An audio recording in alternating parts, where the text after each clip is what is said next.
Hello, and welcome back. Today we have Platinum Review, number 62, Uncharted, The Lost Legacy. A follow-up to 2016's Uncharted 4, The Lost Legacy was released a year later in 2017 for the PlayStation 4. Originally planned as DLC, The Lost Legacy expanded to the point of becoming a standalone spin-off, the first game in the series that doesn't feature Nathan Drake as the main protagonist. Rather, it follows Chloe Frazer and Nadine Ross about a year after the conclusion of Uncharted 4.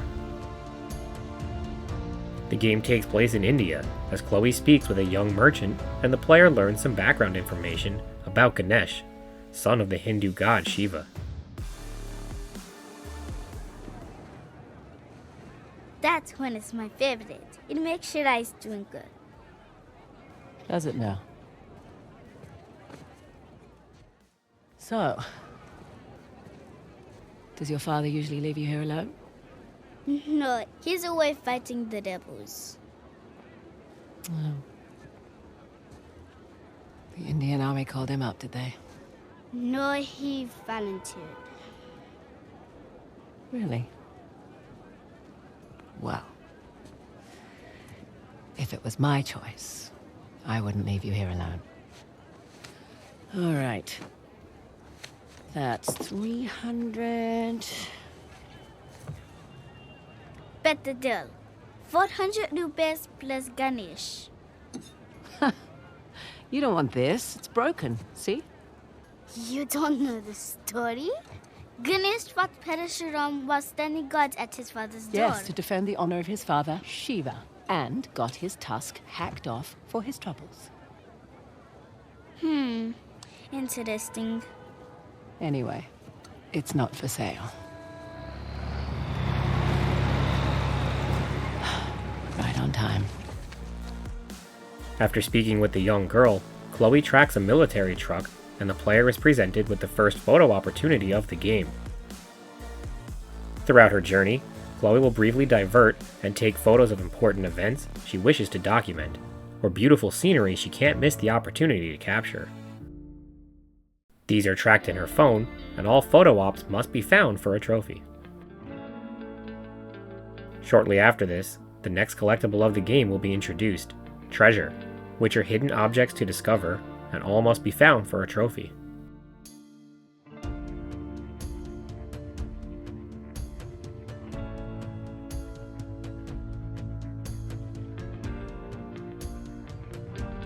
In need of a distraction, Minu helps Chloe avert the military as she sneaks aboard the back of a truck.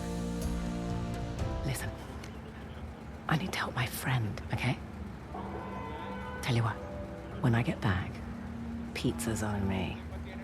Deal? Deal. Okay. Shit. Damn it.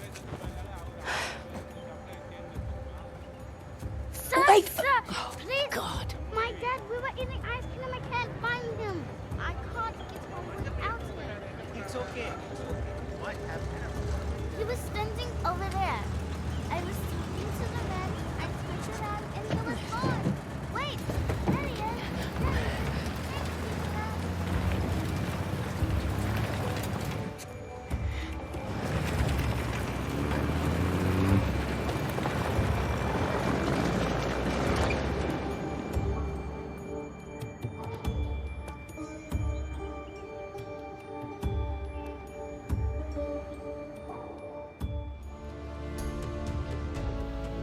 Now the middle of the night, Chloe searches through the sketchy back alleys of an active war zone, looking for a special red door.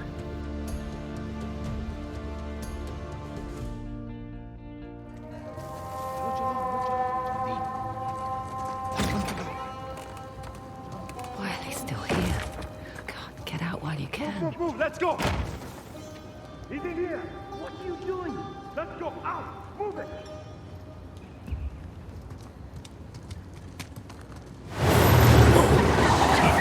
No! I've done nothing wrong! Damn spies. What? No! Shut up! He's lying. Bloody bullies. After a little while, she is stopped and harassed by creepy insurgents. Hey, hold on. What's your rush?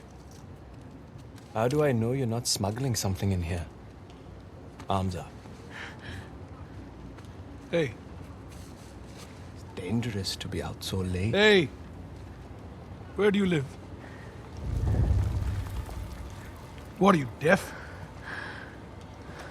Answer him! I said, where do you live? Arabtazon. I'm in the middle of something. You can wait. Yes, sir. Meet me inside. Understood. You, with me. Man the gun. Sir, what about her? Just let her through. You heard him. Get going. Lucky for them, Chloe is left alone, and the player is refreshed on some basic stealth controls.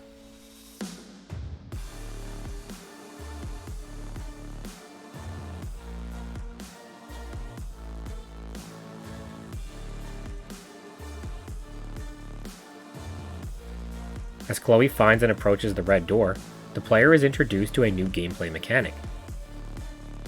To unlock doors, Chloe can pick the lock by utilizing the controller's vibration function, and a trophy can be earned if you can pick a 3-pin lock in under 15 seconds.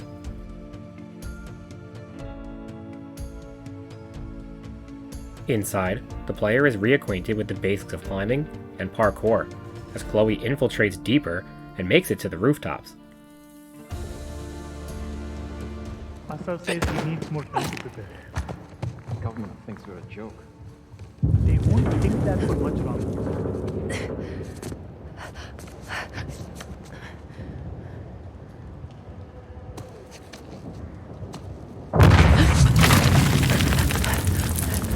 Holy shit. Right.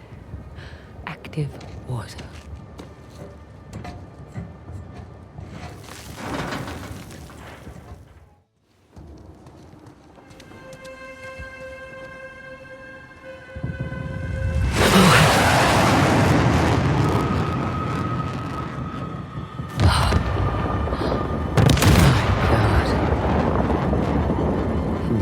Not messing around. She doesn't get far before insurgents arrive, and the player learns the basics of hand-to-hand combat. To counter bigger and stronger foes, Chloe utilizes her speed and quick thinking to outsmart and outmaneuver them.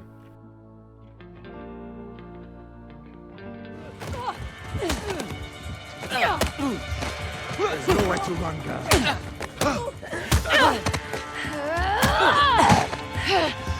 You're late, Fraser.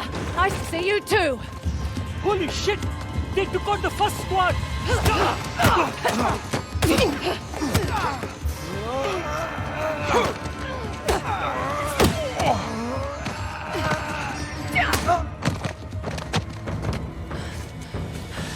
What the hell was that? I thought you were a professional. Oh, you should relax. You'll live longer. Despite having them handled, Chloe's ally Nadine arrives to help, and together, they take out the remaining enemies. From here, they climb, shimmy, and jump across the rooftops.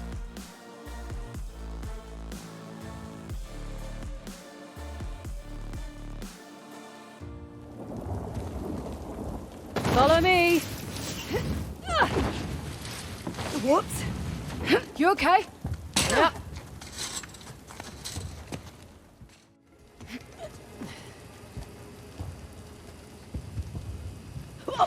Careful on this one. You sure this is safe? No.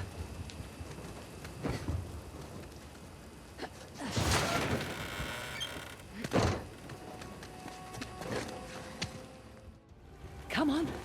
This way. You realize we're moving away from Assault's Den.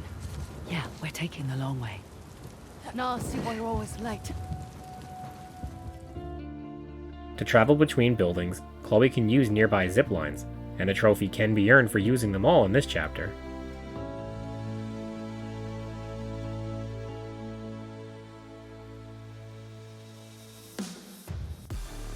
Eventually, they reach the office of the insurgent leader, and look around for clues on a specific item.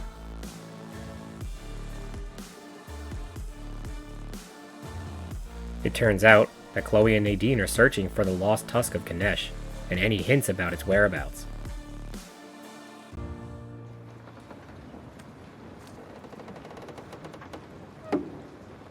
It's beautiful. Time to go. Unfortunately, it isn't long before Asav, the leader of the insurgents, arrives, and although he knows Nadine, they are not friends. Nadine Ross. What a pleasant surprise. Careful, brothers. This tiger's got claws. Asav. Oh, all these years. And you haven't aged a day. You're too kind. Are you looking for work? I hear that Shoreline's under new management. Temporary setback. Nothing I can't handle. Of course. Chloe Fraser, collector of antiquities. A thief? You're working for a thief.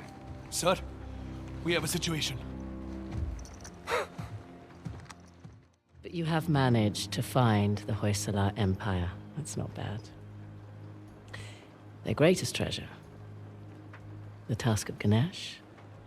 Now that's not an easy find. What are you doing? 3 Persian invasions, 3 separate wars, and all these years later, no one has found it. We're close. You're lost. And the only chance you have of even narrowing down its location is to find someone who can help you crack this artifact. Chloe offers to help Asav find the Tusk of Ganesh, but he refuses and orders them shot.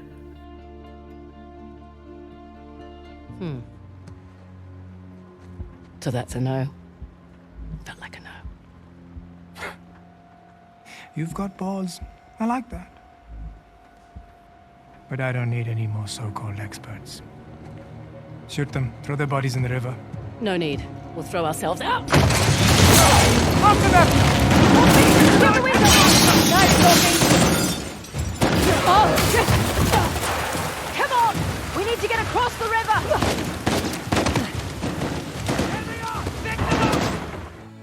Miraculously, Chloe and Nadine are able to escape out the window and make a desperate run for safety, but enemy gunfire is hot on their trail.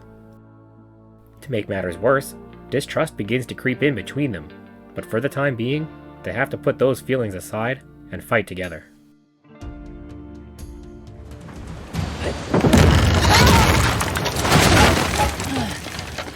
What the hell was that back there? Messy but effective. You were going to sell me out, weren't you? It's called improvisation. God, who's being unprofessional now? What the hell is that supposed to mean? It means you let Asav get the jump on us. I'm starting to wonder whether you're worth the 50%. I knew it. You were going to give me up. Guess a leopard can't change her spots. You know nothing about me. Fair warning. Last person who betrayed me wound up dead. There's your river. Yeah? And your guy better be there. Shit! Yeah, well, time to go! Come on! Right behind you! Stop now!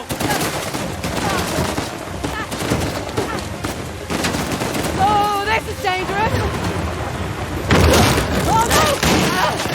Got you! Flames! Come on! You still have the disc? Yeah, keep moving. Watch out! Nice oh, try. Love of God. Here it comes. I'm coming for you.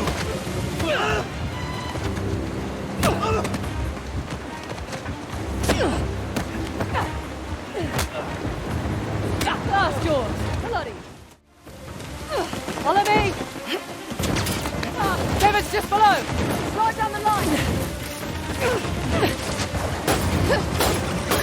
Here we go.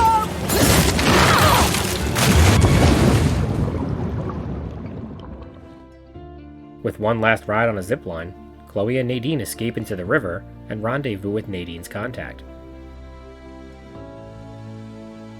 As they travel, Nadine expresses some uncertainty of the task ahead, but Chloe reassures her and uncovers a secret hidden within a stolen artifact. Any luck? I don't need luck. I'd say we can use all the luck we can get. Are you still hung up on Asav's so-called expert? Don't worry. If Asov's not in the Gets already, he'll be right on our heels. Plus, he's got weapons, transports, hundreds of men. Like I said, don't worry.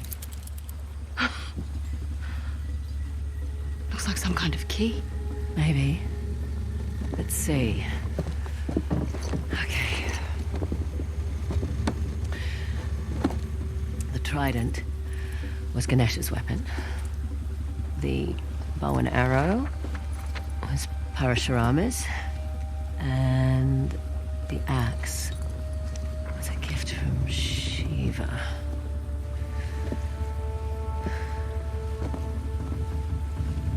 The Great Battle.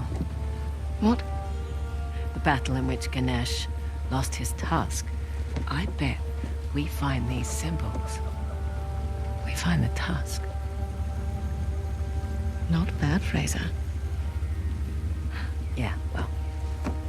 You thank my dad for that. Hindu myths were his thing. It rubbed off. He must be proud. Sun's almost up. I'll go get ready. Nice work.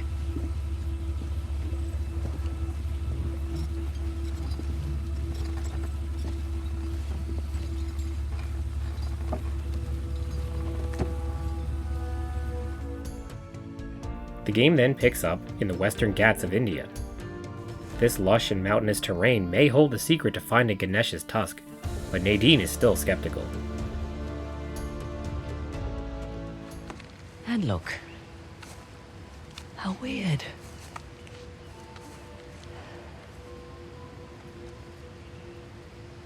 I'm sorry I doubted you, Chloe. Is Hoysala? Hoysala. It's not a modern structure, so we're definitely on the right track. What? I don't like it. You don't like anything. No. We've gone nearly 100 kilometers with no sign of Asov. Glass half full, maybe we got the jump on them. Unlikely. I'll find the tusk. Asav's on you. Understood.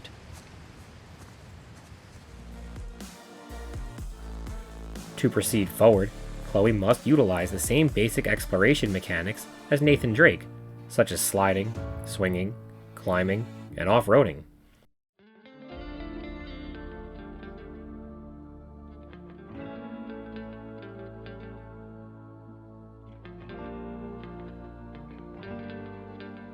While driving, Chloe and Nadine will engage in extensive conversations to expand the narrative and develop their partnership with added background details of their past and historical information. Pink's not my signature color, but it works for them. You know they're pink because of the food they eat. If they go off their diet, they'll turn white. What? And you know this how? I'll just do. The old capitals. What have we got? Halabadu and Balor. I thought these were Ganesh and Shiva. Someone's been paying attention. Ganesh was the guardian of Halabadu, the newer of the Hoysala capitals. Shiva was the guardian of the former capital, Balor. Well, the stonework is beautiful. But this isn't much of a defensive war. Sculptor's quarters, by the look of it.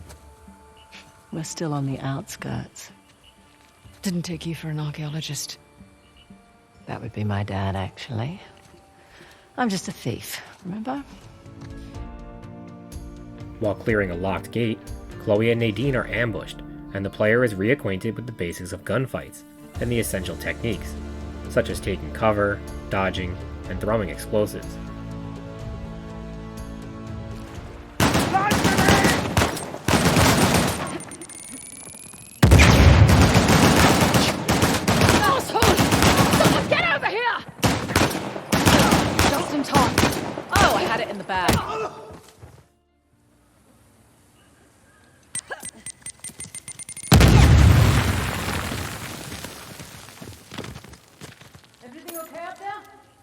Yep, all good. I found the tusk of Ganesh, by the way. We're done. Once the enemies are cleared, the winch in the car makes quick work of the gate, and they continue their journey.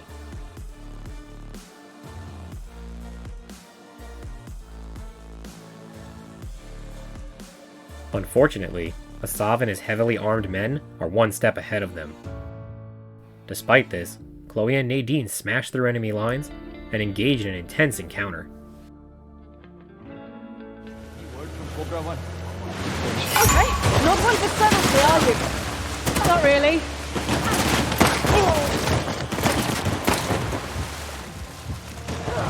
No, no, no!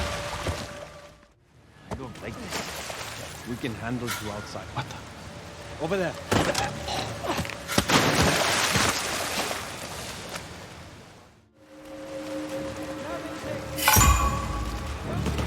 Damn it, we're spotted!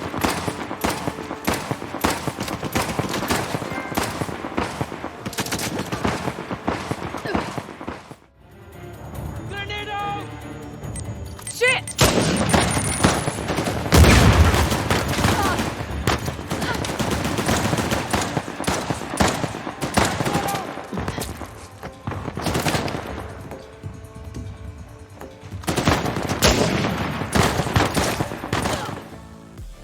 To aid in battle, special locked enemy weapon and supply crates can be found and picked open.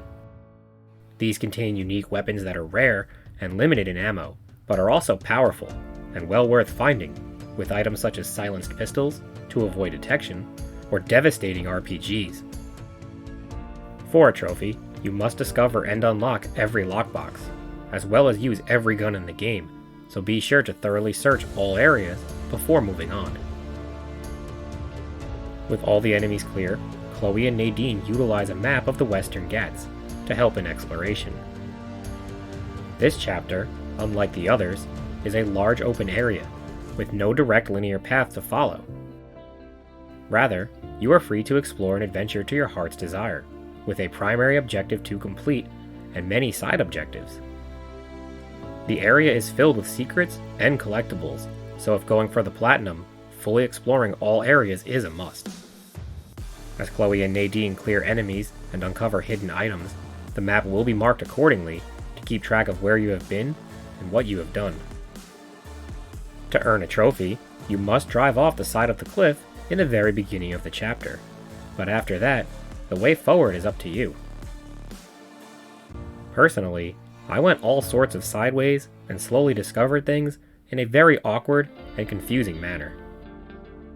Eventually it all came together and made sense, but I will present things in a more natural manner and flow. From the start, the only thing marked on the map is a large tower in the heart of the open area. For some reason, this was one of the last places I chose to explore, but it really should have been the first, as it will provide some clues on where to go next to advance the story. To reach the top of the tower, Chloe must climb and swing her way up until she discovers 3 symbols on 3 distinct doors. These include a bow, a trident, and an axe, and will serve as a guide for Chloe and Nadine moving forward. Opening each door provides an overlooking view of a corresponding ancient ruin to explore, with the 3 serving as the main objectives to complete. Before heading to the first ruin, a trophy can be earned if you can climb to the very top of the tower and partake in some extremely risky, yet seemingly relaxing yoga poses.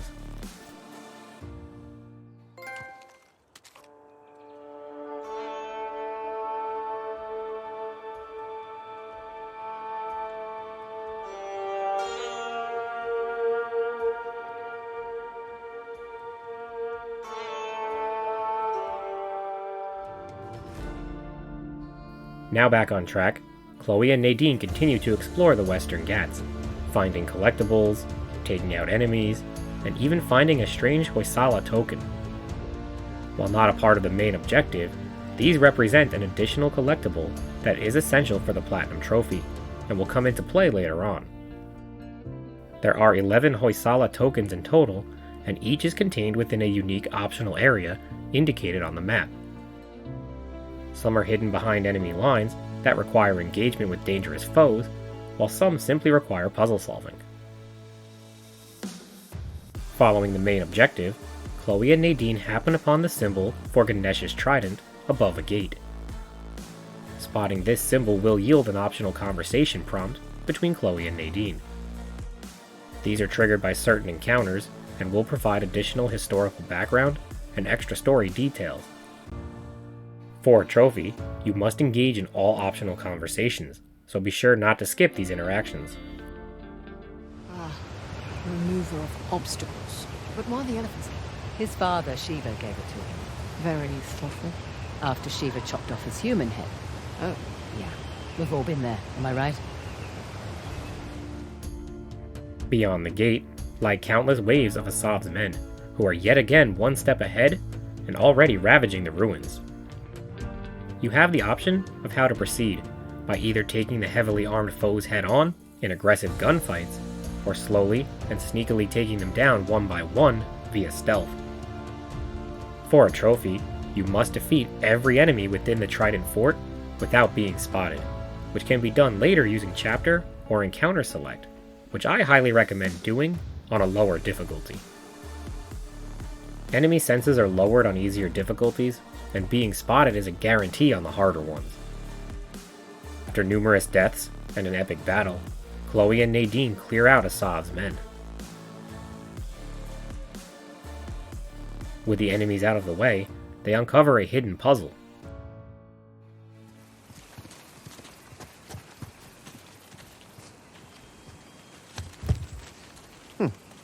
Okay, that's not it. No, this. What's the trick here? What? Look like a button. Yeah, I just wanted you to have a go at something. Opening this opens a secret door, but beyond that lies yet another puzzle to solve.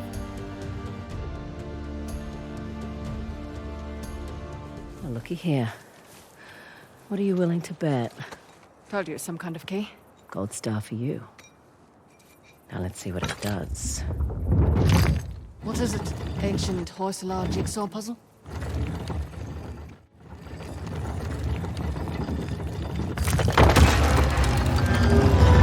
It's Ganesh. Hello, sir. Now what? Now I guess we turn this crank and see what happens next. You think it's safe? You know that treasure hunting is not a good gig for the risk of us, right? Neither is being a mercenary. Difference is when I pull the pin on a grenade, I know what's going to happen next. My way's much more fun.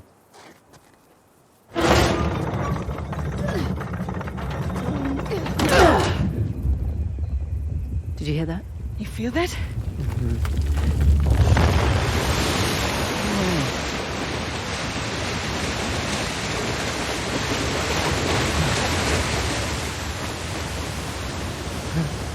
Fraser, look at that.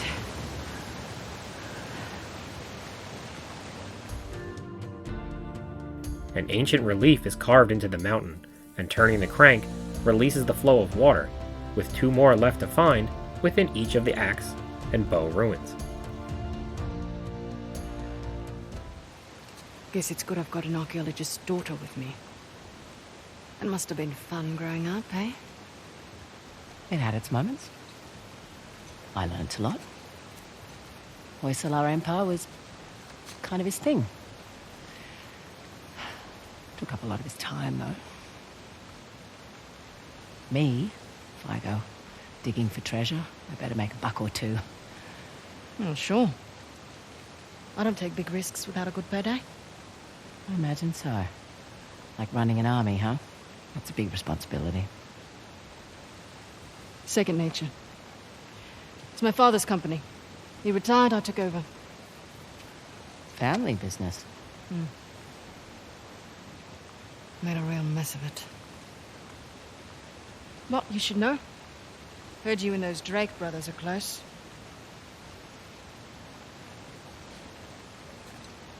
Yeah, well, it's a conversation for another time. As they head to the next site, Chloe and Nadine are cut off by more of Asav's men. Heavily armored and with more firepower than before, all must be annihilated accordingly, but they are not going down without a fight. We have something maybe. Hey!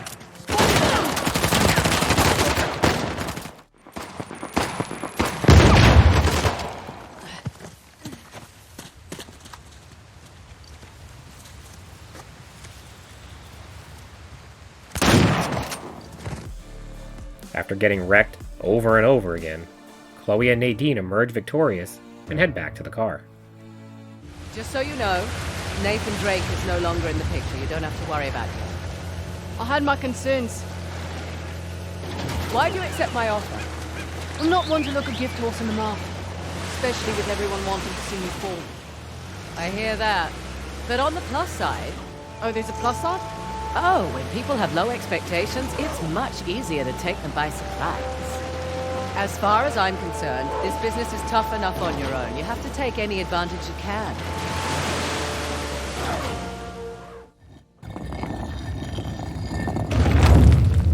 As a wise old man once said, goddamn cadabra.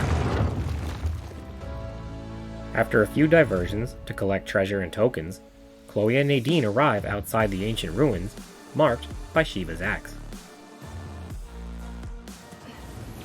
Hey, look. Shiva's axe. Shiva. It was the god of destruction, right?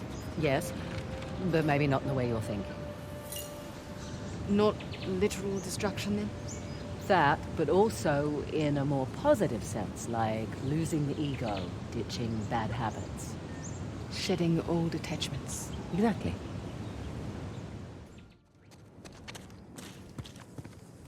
Ah. Salah versus the tiger. Doesn't seem like a fair fight. Salah won, actually. He was protecting his guru and killed the animal in one blow. It's where the name Hoi Salah comes from. Hoi, meaning strike, in their language. Well, I learned something new today. There'll be a quiz later. No! Oh! Fraser, you okay? Yep. Come on in. Water's fine. I mean, don't drink it or anything. No.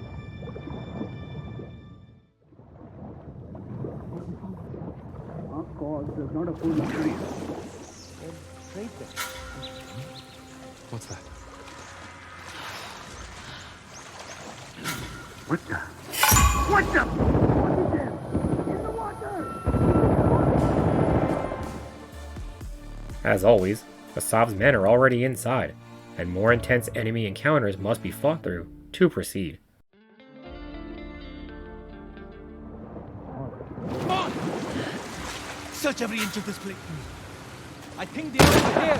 Got them!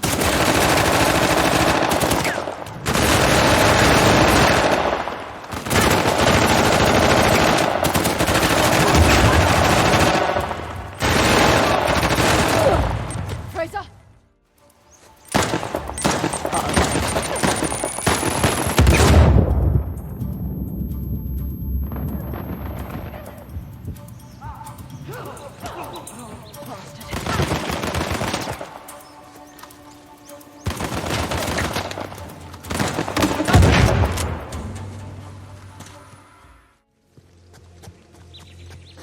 Oh my. What the hell is this? We'll find out soon enough. The reward for victory is a highly dangerous and deadly trial to overcome. Each jump must be carefully thought out and timed properly to avoid getting wrecked by the statues. For a trophy, you must complete all 3 trials flawlessly, so be sure to create an extra manual save prior to the start. That way, you can learn the patterns through trial and error, and develop a plan without the worry of failing. Once the trial is overcome, Chloe and Nadine continue their journey and discover the second release crank shortly after. Oh, this one's a bit trickier.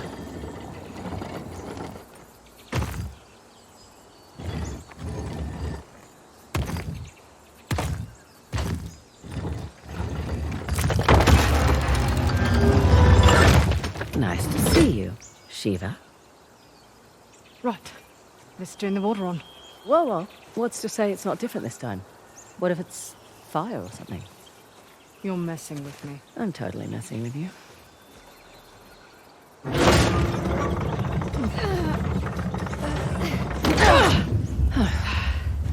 Here we go. With only one ancient ruin remaining, Chloe and Nadine prepare for the final location. But before leaving, Chloe opens up a bit about her dad and the Tusk.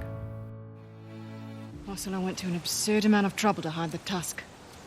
Well, the tusk was the symbol of Hoysala dominance, representing their wealth and their might. A nice trophy for the Persians. Yeah. My dad always thought that the tusk was something even greater, though. What? Your dad was after the tusk? Oh, my dad was obsessed with it. He spent every day and night researching it. All our money wasted on fruitless expeditions. Heard that one before. So what came of it? I don't know. Well, he sent me and my mum away. He said it was no longer safe. And off to Australia we went. And now here I stand on the outskirts of Halibadu. That's pretty funny. And the last fort's resting in the lake bed. So that's the one with the bow. Ready to move on, Chloe and Nadine reach the final ancient ruins, marked by Parashurama's bow.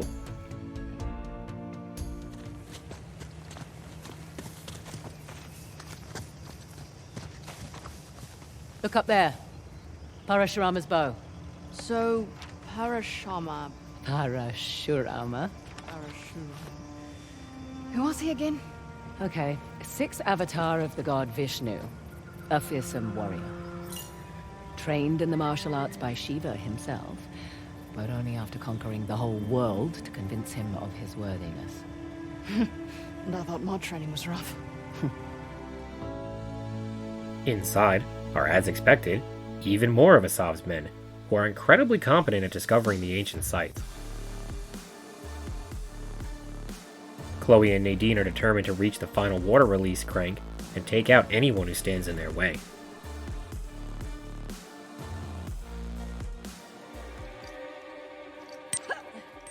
Spread out! Go, go, go, go!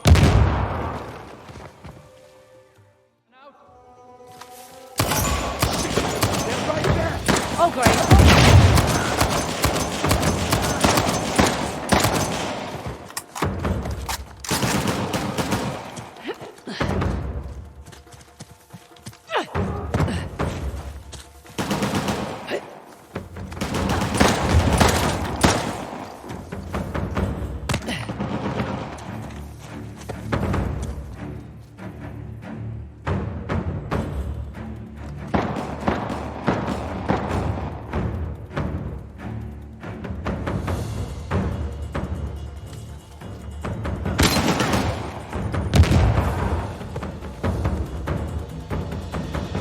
All right. Are we clear? We're clear. Good.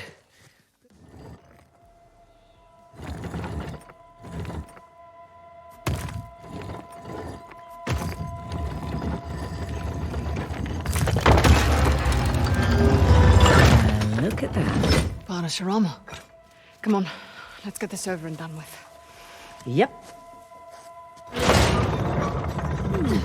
Whoa! Shit! See? I told you it was dangerous. You hurt? Just my dignity.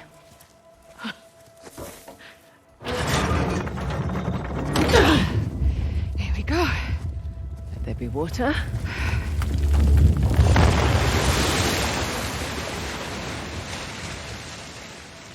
And now that's 3. You know, you're pretty good at this whole treasure hunting thing. I'm a quick study. One question, though. I reckon that you could pretty much do anything you want. Why are you so keen to get Shoreline back? Seriously? My partner turns my own men against me. My lieutenant makes off with the bounty. Nathan and Samuel Drake get off scot-free, and you're asking why I want Shoreline back. Yeah.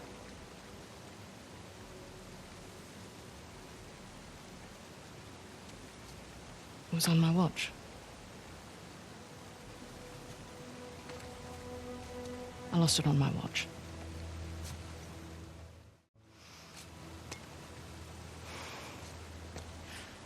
All right, what the hell is that thing you keep playing with? It's my stress toy. It showed up in the mail a few weeks after we got to Australia. All right, we better get a move on. We don't want Asav to get ahead of us. After opening up some more to each other, Chloe and Nadine are ready to move on, as they don't want Asav to get ahead of them, but we know that's going to happen anyway. Before heading to the giant water relief, the player should complete any remaining areas before the chapter concludes, including finding all treasure and tokens. If you are playing on crushing difficulty, then I highly recommend going for the chime token early, as ammo is a limited resource and you may get stuck with a bad autosave. Personally, I went for this token last and had only a few shots left in my weapons and no enemy encounters left to get more.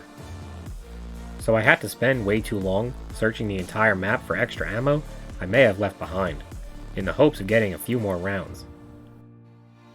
Luckily, I found just enough, but this is an unexpected and strange way you can get locked out of getting a token.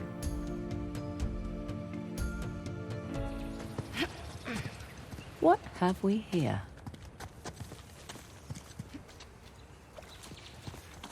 Let's see. Is it just me, or does that look like a map? Looks like our map.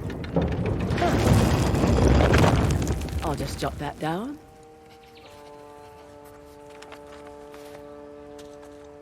There's a slot. Just the right size for a token. Let's give it a whirl. They filled up the spots on the map. Yeah. Once all 11 tokens are found, Chloe can unlock a special treasure called the Queen's Ruby. This unique item will resonate when treasure is nearby, allowing the player to find them with ease.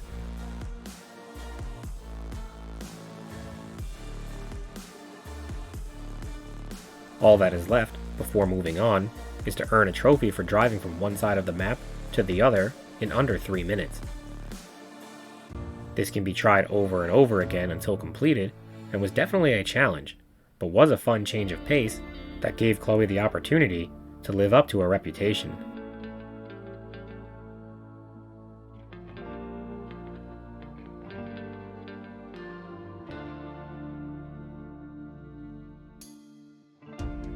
With nothing left to do in Chapter 4, Chloe and Nadine are finally ready to move on and reach the last known resting place of the Tusk of Ganesh. How long do you suppose it takes to carve something like this? Years. Decades, even. The Hoysala certainly did have a knack for stonework. Shall we dance? Try not to break it. Sassy. What the hell?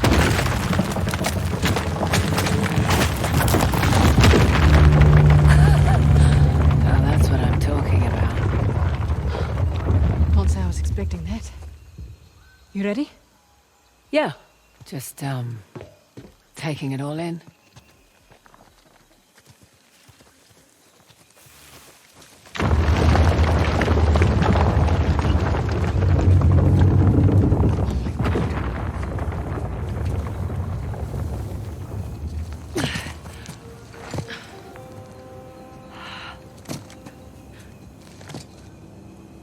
Welcome to downtown Halabadu.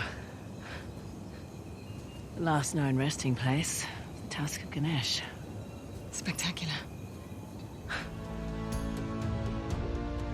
They decide that their next destination should be to get inside the Ganesh statues, so they plan accordingly. To get inside, Chloe and Nadine partake in an impossibly difficult, death-defying climb to the top. With extreme parkour, treacherous jumps, and a swing of faith, Chloe and Nadine reach the inside.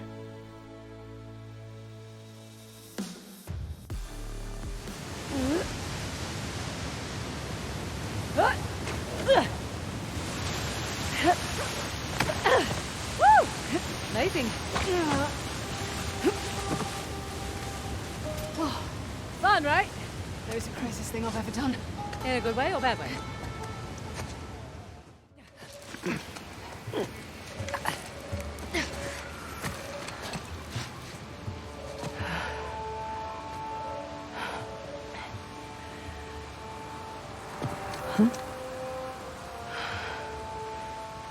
Worth it? Impressive. Yeah.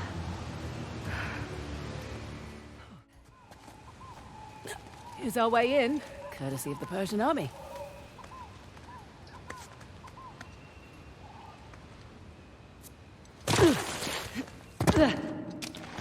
Wow, nice shot. Persians must have had a trebuchet. Trebuchet?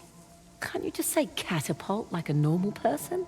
A trebuchet is a type of catapult. It can handle heavier projectiles, like this one, and fling them longer distances. Right. You learned that in your military training? I looked it up on Wikipedia, like a normal person. Hey, up here.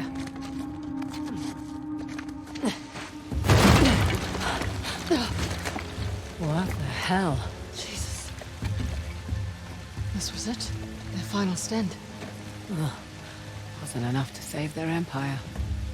But their loss is our gain.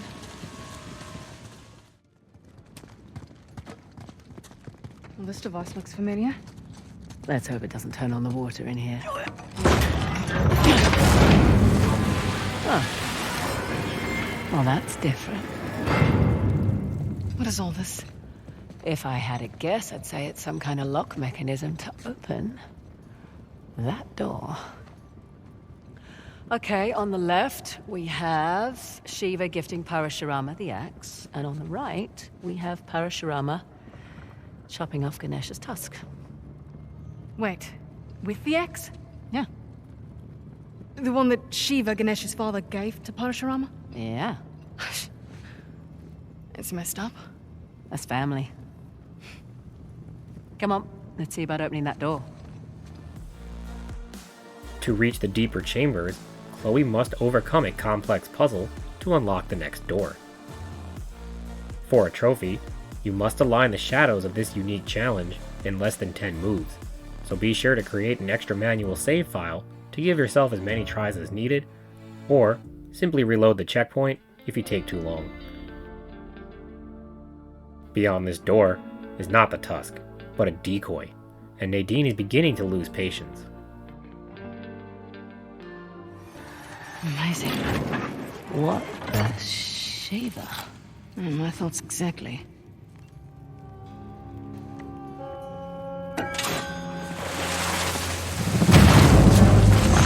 Razor? Ross?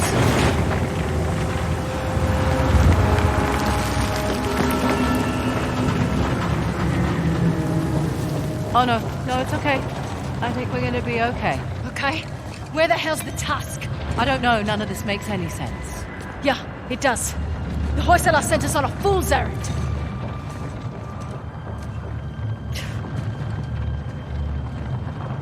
I think you're right. Terrific. No, hear me out. Ganesh is the symbol of... Halabadu. And Shiva was the symbol of... Vellore. Which was the old... The old capital. Exactly. What if the king built this spectacular city, and it was a wonderful target for the Persians? And the old capital was forgotten. So this whole city was a decoy. What if they let it get plundered to protect Vellore? And their treasure. I'm willing to bet the tusk was never here at all. So where's Vellore? Oh shit. This is definitely not supposed to happen. Chloe reassures Nadine, who comes around again, but their conversation is cut short as the ancient structure begins to crumble and fall.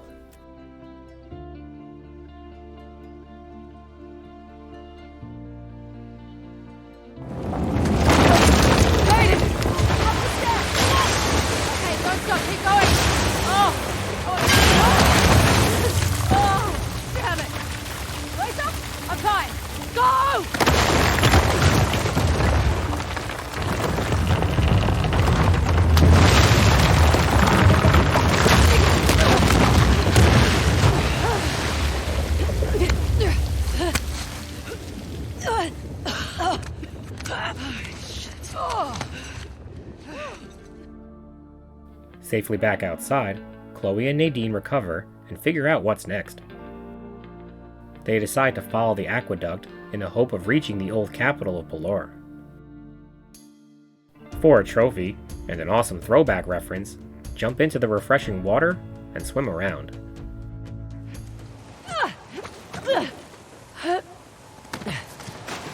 Fraser, come on. We ain't got time to play Marco Polo. What? Nothing.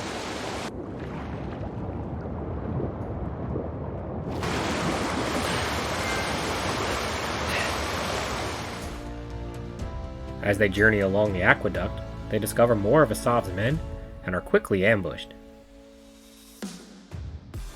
Overwhelmed with intense machine gun fire, Chloe and Nadine desperately run and gun through the structures in search of cover.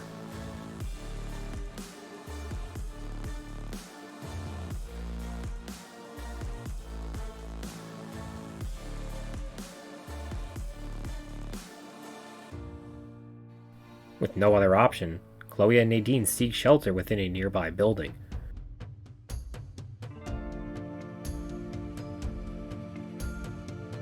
But once inside, they crumble through the floor and are left lost in the dark.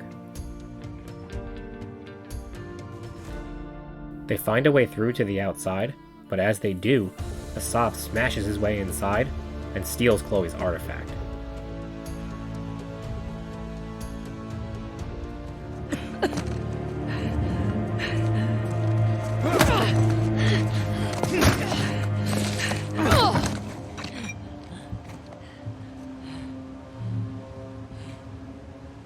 The Eye of Shiva. That's impressive. My man worked for a week and turned up nothing. All right.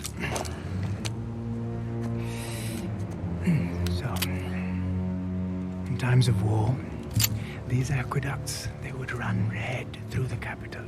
Those who would not fight had to be used to inspire those who would.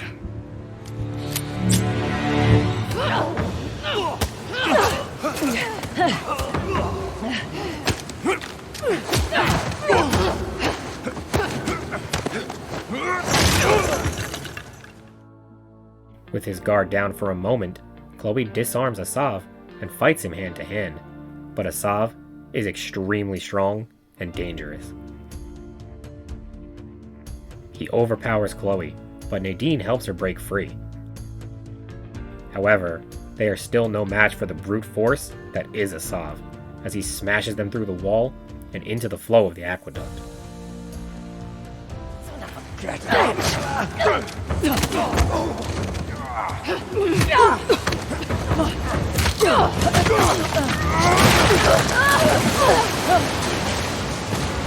onto something! Anything!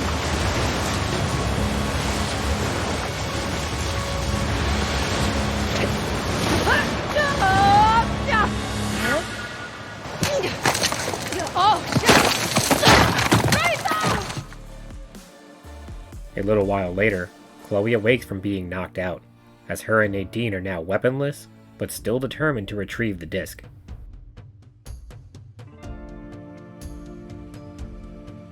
Triggered by the aqueducts, they discover the gateway to the old capital, but in the distance, they spot Asav, and with him is Sam Drake. Enraged, Nadine wants revenge on Sam, but Chloe is withholding information that makes her even angrier. Sam Drake. He's the goddamn expert, is Sam Drake. Yeah. Piece. You know what? This is a good thing. I can kill two birds with one stone. Nadine. What? What? Sam's kind of the reason why we're here in the first place. Oh, you better be joking. This was my deal. Sam went ahead to do recon for me on the disc, but then he went missing and I couldn't leave him You knew my for history dead. with Sam and then you dragged me into this anyway? Your history with the Sav made you the obvious...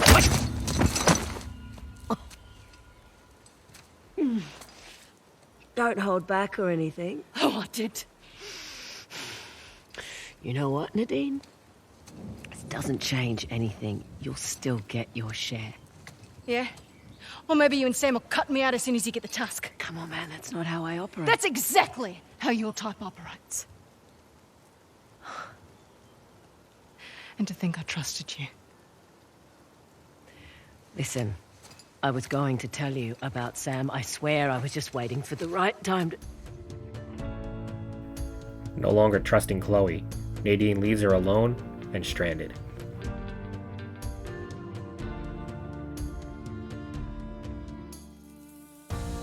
The weather takes a turn for the worse as a storm rages, wreaking havoc on Chloe while she tries to catch up to Nadine.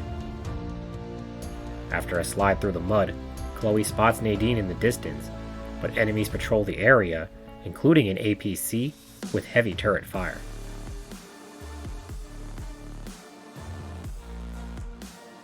What ensues was by far the hardest enemy encounter I faced yet.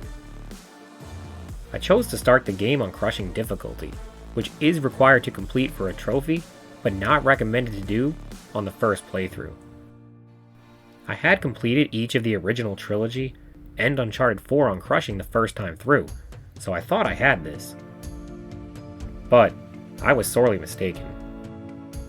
I'm not sure if it was harder or if I just didn't have the patience, but this encounter felt completely unfair and broken.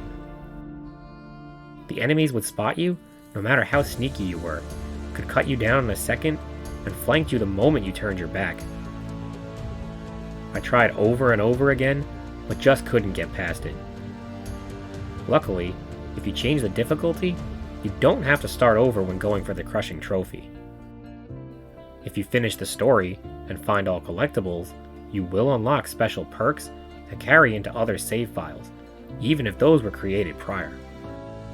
These perks allow you to give yourself unlimited ammo, select any weapon you desire, or you can even slow down time. This is how crushing is intended to be played, so I recommend playing the game twice. The first time, play on normal or hard to get the perks unlocked, and then try crushing. But if you are a seasoned veteran of the series, you might as well get as far as you can before switching over. For me, this was the roadblock I lost patience at, and if you can complete the game on crushing the first time, it is a truly impressive feat.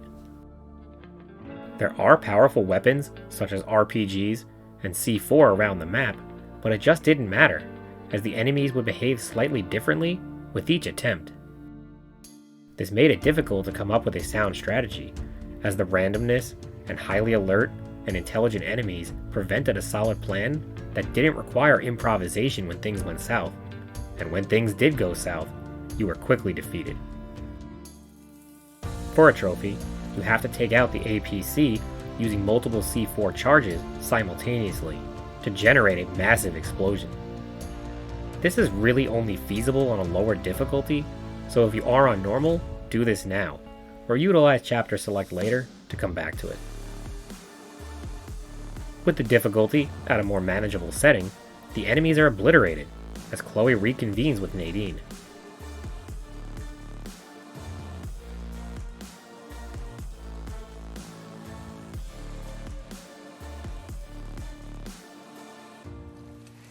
You lied to my face.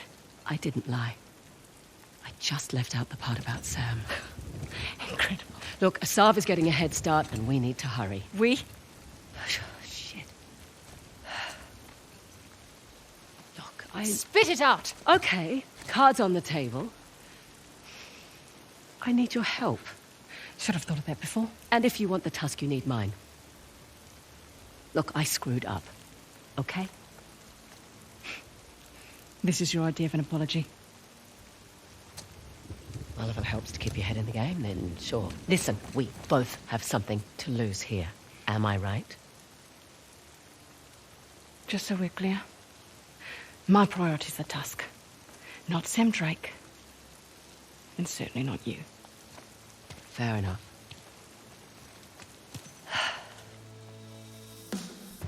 Reluctantly, Nadine agrees to work with Chloe to find the tusk, but things are still strained, awkward, and unresolved, as Nadine's priorities divert from Chloe's. Within another ancient structure, Chloe and Nadine discover a wounded elephant and help set it free.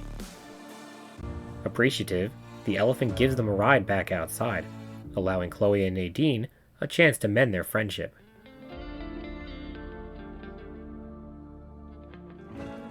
Look, I'm not very good at the whole people thing. You're a selfish dickhead. Yeah. You're right. I am a selfish dickhead. Yeah. It's good to hear you say it. Wow. Did you hear that, Dad? Did get something from you after all. What happened with your father? He was the guy that couldn't walk away.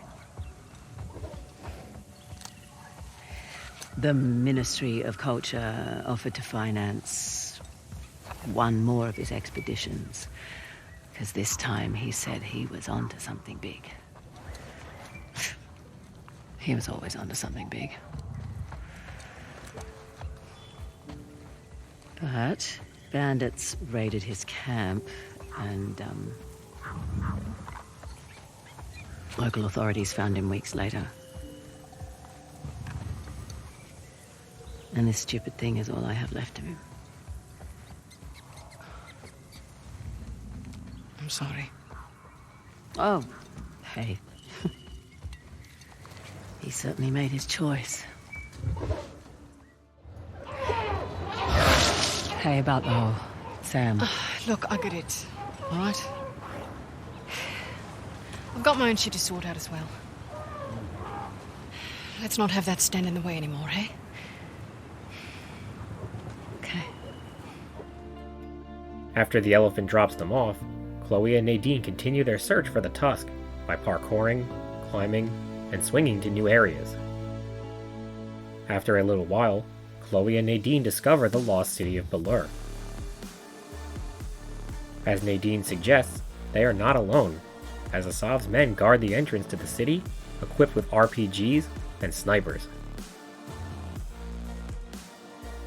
So close to their goal, Chloe and Nadine don't let them get in the way, and power through the enemy forces.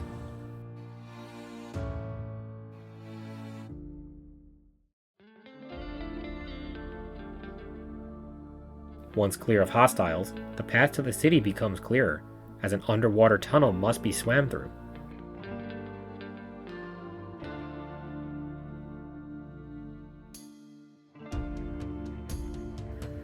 On the other side, Chloe and Nadine find a strange altar, and learn that decades ago, Chloe's dad actually made it here, but kept it a secret.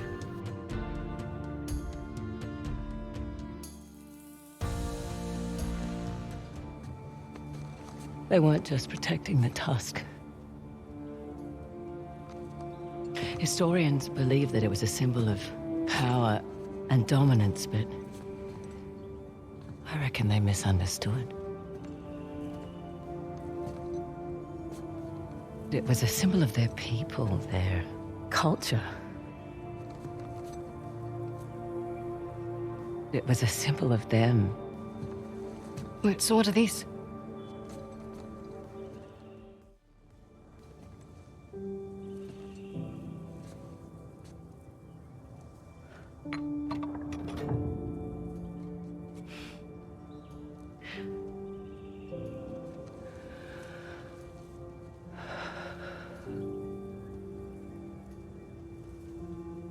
My dad was here.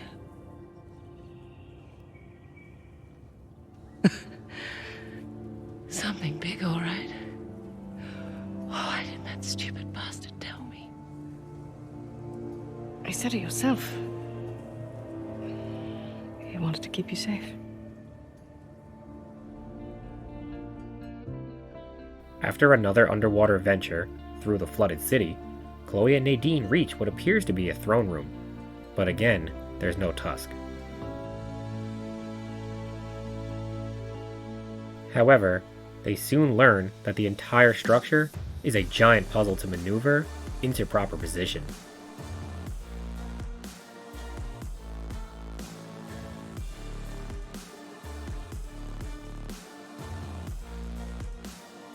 Arranging the arms into the correct pattern presents an opportunity to cross the large chasm, but waiting on the other side is yet another puzzle to solve, this one involving rotating mirrors to reflect the light. Solving the mirror puzzle reveals the chamber was built for a cleansing ritual, but Asav's men interrupt and blast their way into the room, immediately opening fire.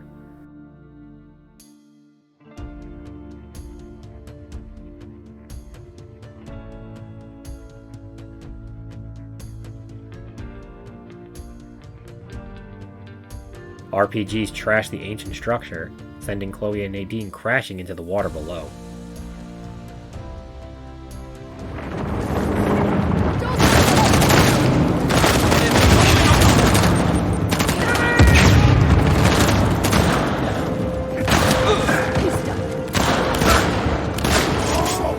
Can't take us all down.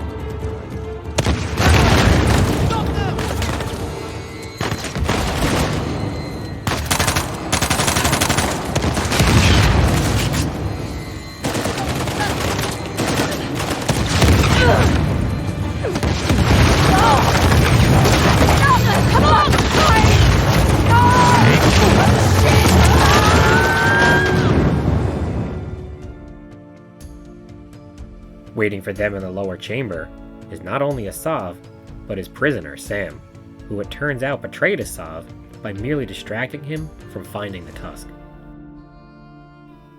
Unfortunately, despite all of their efforts and hard work, Asav is on the verge of obtaining the tusk for himself. First you steal my disc, then you have your expert run me around in circles, huh? That's clever. Perhaps there's a little Indian blood in you after all.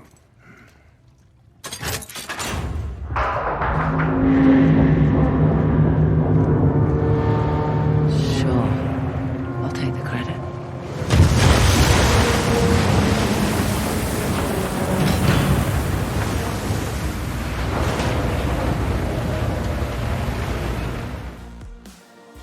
Asav holds the three of them prisoner and escorts them deeper, where Chloe's services are required.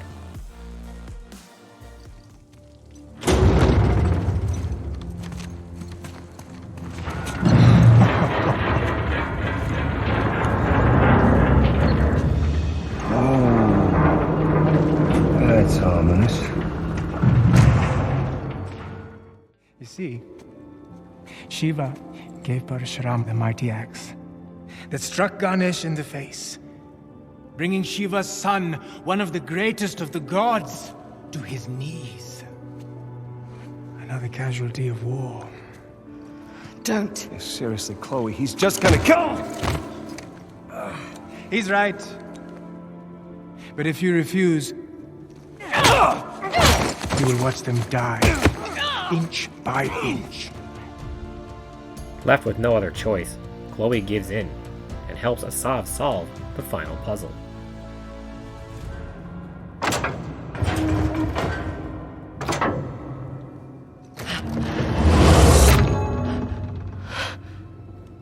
Huh? Are you all right? Yeah. That was unexpected. Holy shit, she's got balls, huh? I don't understand. It's an idiom. That's because you've got it all twisted, my friend. Ganesh allowed himself to be struck by the axe. That makes no sense. Not to a selfish prick, no.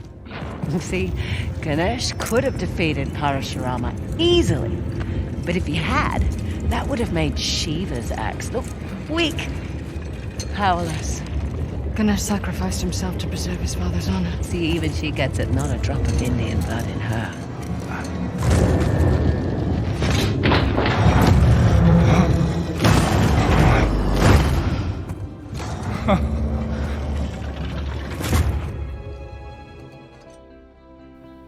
Finally, the tusk is revealed, but Asav takes it and rigs the chamber to explode and flood with water.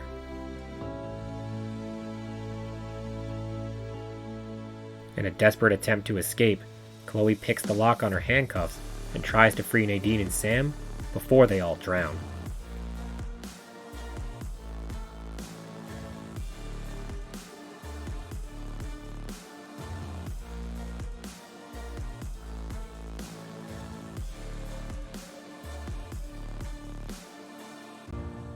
With no time left to spare, they reach the surface, just in time to see Asav fly off into the distance with a tusk in hand. They don't have much time to plan their next move, as Asav is looking to immediately flip the tusk for a huge payday. Asav is looking to make a deal at the rail yard, so they travel towards there. Hey, just a second. Listen, back there. Thanks for... Professional courtesy. Of course. So, are we good? No. I figured. If we hurry, we can intercept them before they make the sail. Huh. And there's our ride. Along the way, a fun reference to Golden Abyss is made.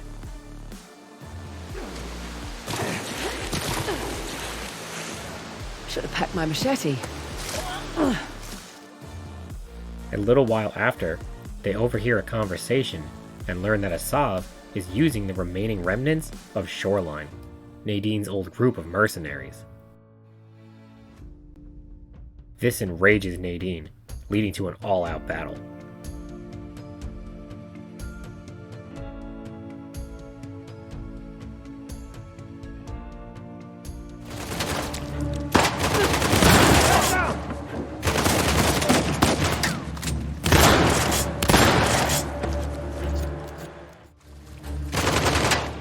Reinforcements inbound!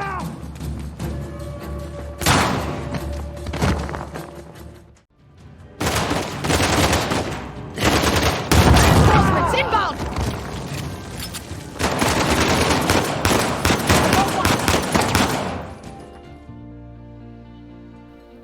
Once the enemies are eliminated, a trophy can be earned back outside for finding a strange skull and reading its fortune.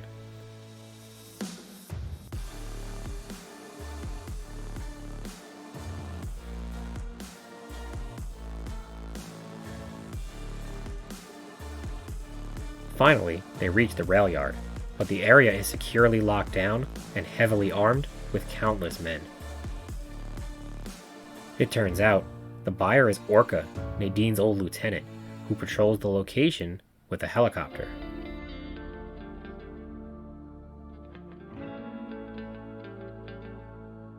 For a trophy, you must take out the helicopter without defeating any other enemies. Otherwise, open fire and terminate anyone who stands in your way.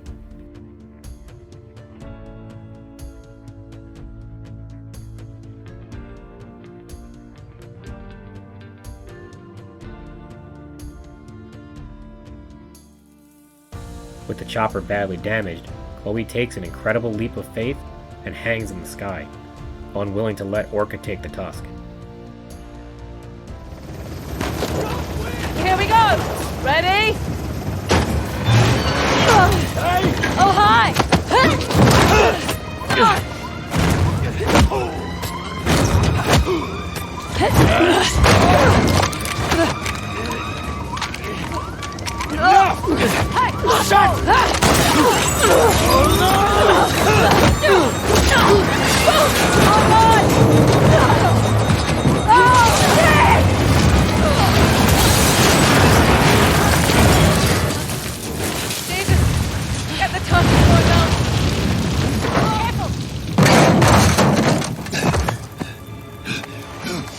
Don't!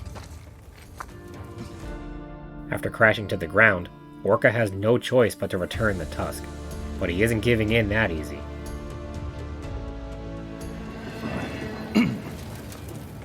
Catch! Gun!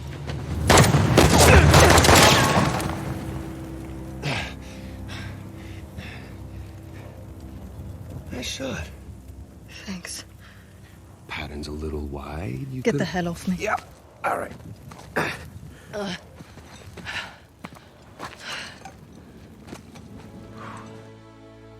Despite regaining the tusk, things are not over yet, as Asav's big plan is to blow up thousands of unsuspecting civilians.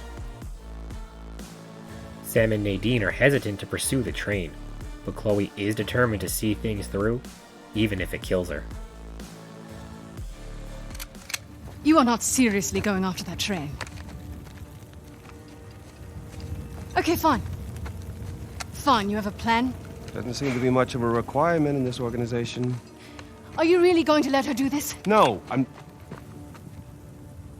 I mean, she's got a valid point. Shit, I don't know, okay? This is not our fight. You said so yourself. Even if you catch that train, what happens? Disarming the bomb is impossible. You're right. Good. Good, so we'll call the authorities This and... isn't our fight. It's my fight. That bomb detonates in the city. It'll spark civil war. I can't walk away. I'm tired of walking away. You'll die.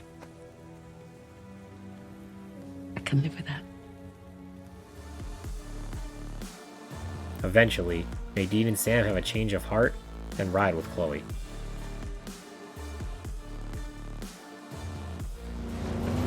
There! I see the train! We're gaining on it! Don't slow down! Shit! Motorbikes! Run them off the road! No! I got it!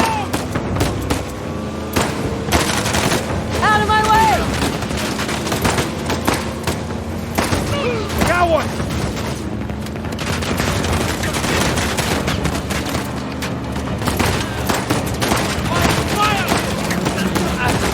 Hey! No one rides for free! Out he goes! As if catching the train weren't hard enough, numerous hostile vehicles approach and shoot at them. Smashing into enough enemy vehicles to make them explode will earn a trophy.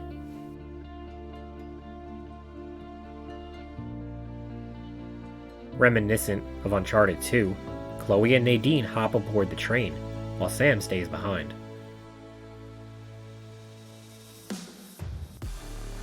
To prevent the imminent explosion, Chloe and Nadine must slowly make their way towards the front, jumping between train cars and taking cover, all while engaging in gunfights against enemies both on and off the train.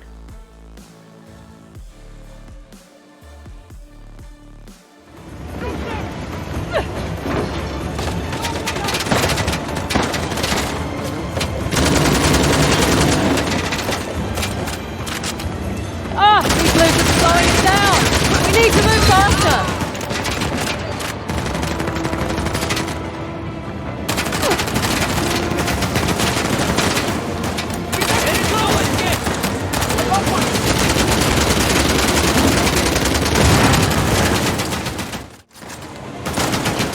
Should not have crossed us!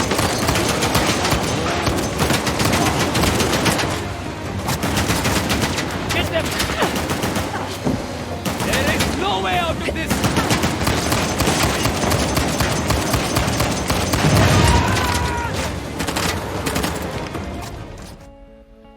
At times, Chloe and Nadine are forced to temporarily exit the train and steal a nearby enemy vehicle. Doing this 6 times will reward a trophy.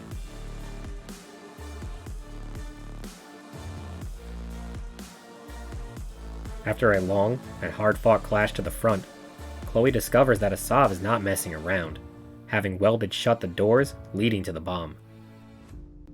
This requires a change in plan, so Chloe steals another car and heads to the switch station, hoping to divert the train away from the city, but Nadine gets stuck on board.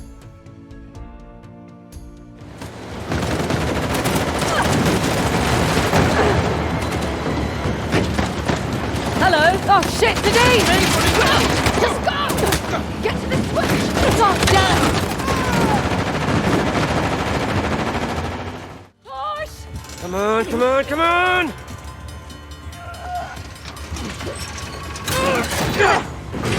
That's it! We did it!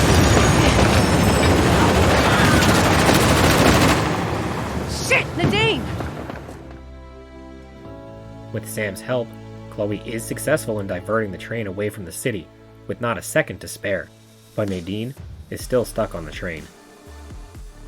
Chloe heads after her, and miraculously lands on top of the train, but waiting for her is not just Nadine, but an angry Asav.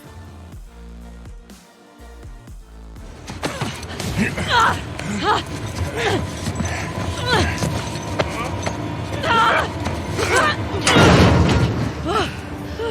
took you so long? Had to catch a train, love.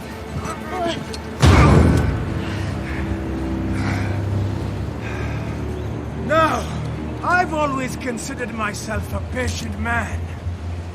But you two are a special breed of mongrel. Rude. I'm really going to enjoy this. Come! Show me how it's done. Shit!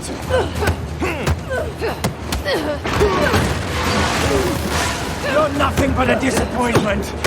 Arrogant ass! Get him!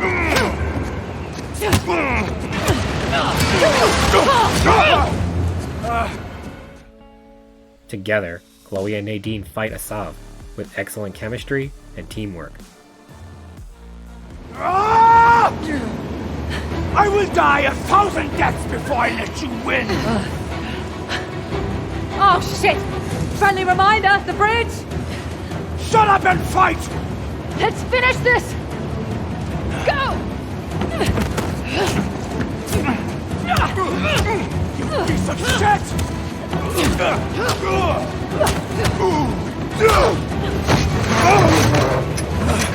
You've ruined everything! Everything! My cleansing would have been beautiful! Why didn't you just die?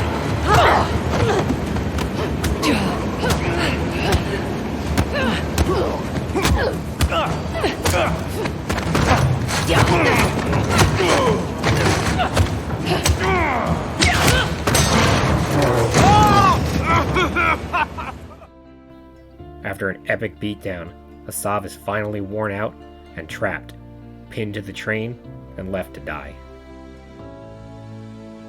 Chloe and Nadine jump off just as the train smashes into the water below and is engulfed in flames.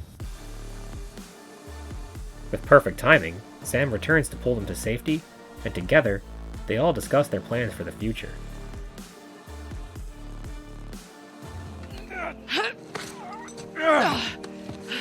Come on.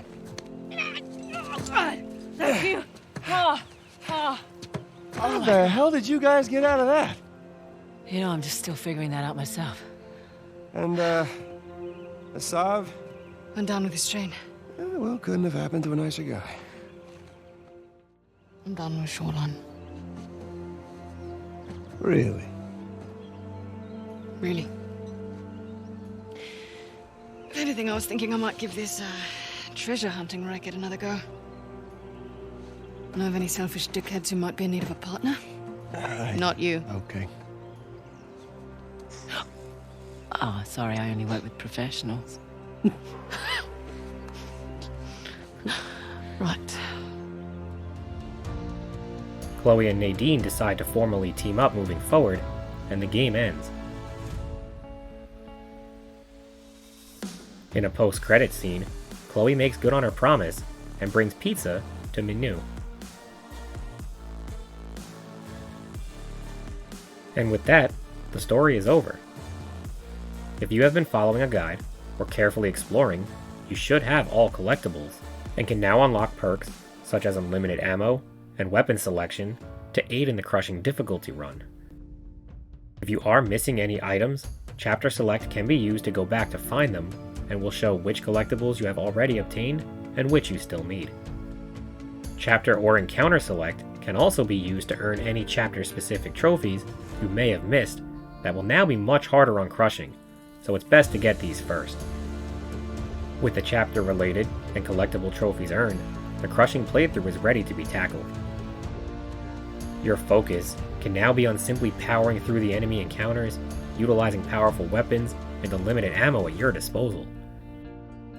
No need to look for items or get distracted off course. While it was still a challenge, the added perks made this a significantly better experience that really wasn't too bad. The next set of trophies that remain for the Platinum are the combat-related trophies. These require a wide variety of different tasks, such as getting 10 headshots in a row,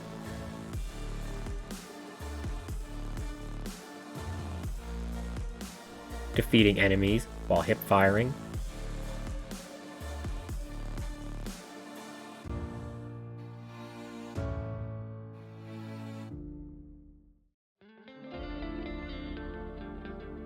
defeating enemies while blind firing from behind cover,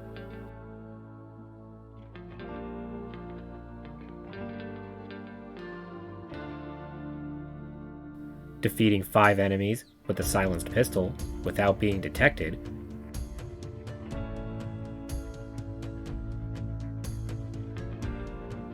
or taking out 15 enemies with stealth takedowns in a row, just to name a few. While there are many, none of them were difficult to complete so long as you find the right encounter. Now, all that remains is to start a new game and make it all the way to Chapter 5 without using a firearm or explosive.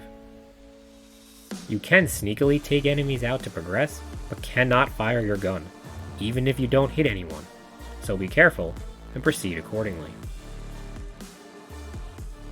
Overall, Uncharted: The Lost Legacy was a really fun spin-off that added to the Uncharted universe. While it was a bit strange at first to not play as Nate, Chloe was a great character that plays similarly and fits perfectly into the familiar mechanics of the series. Chloe and Nadine were interesting and complex characters that left you wanting to know more about them, so having their story expanded upon was a welcome addition. Chloe wasn't involved in Uncharted 4, so it was great to see her back in action. Unlike her persona in the previous games, Chloe is less dark, cold, and pessimistic. She is persistent and more optimistic, yet remains grounded in reality.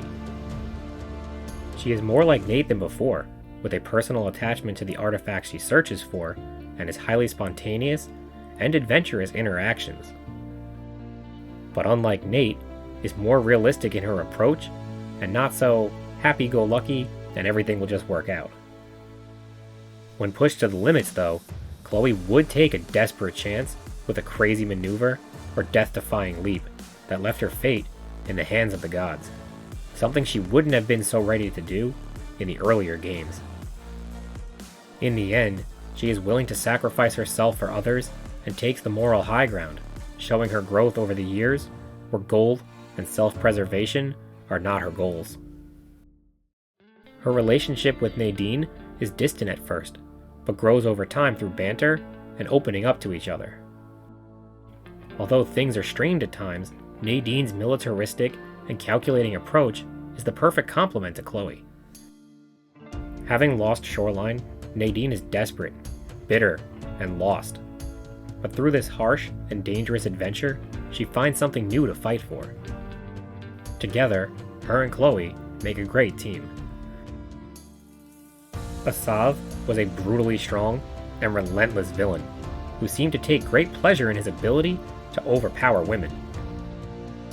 Although they eventually do wear him down with an unyielding assault, it never really felt like he wasn't in control until he was finally pinned down with no hope of escape. The gameplay didn't add or divert much from Uncharted 4, utilizing the same basic weapons, parkour mechanics, and treasure hunting, combined with stealth opportunities, hand-to-hand combat, and epic gunfights. The new lockpick feature was a great way to showcase Chloe's skill set in a new and exciting way that didn't feel gimmicky or out of place, and fit naturally into the story and mechanics of the game. In general, there was a smooth flow to combat, with diverse environments and numerous techniques to find the best strategy for any particular encounter. Things never felt stagnant, as rare weapons could be found, adding a powerful layer and opportunity for carnage. No matter what style you played, there was always a path forward and fresh method to try. While crushing difficulty was full of incredibly unfair and rage-inducing moments, this isn't anything new for past players who have come to expect this. This seemingly insurmountable foe could be overcome with the use of perks, but without them, it requires a level of patience that I just don't possess. The historical references, fun hidden Easter eggs, and beautiful scenery created a wonderfully immersive experience that maintained the charm and charisma one expects from the Uncharted series. I highly recommend this game if you are a fan of the previous games, as it is another excellent entry, and sadly, the final one to date.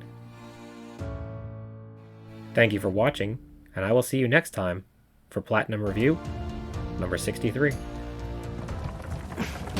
we go. Oh!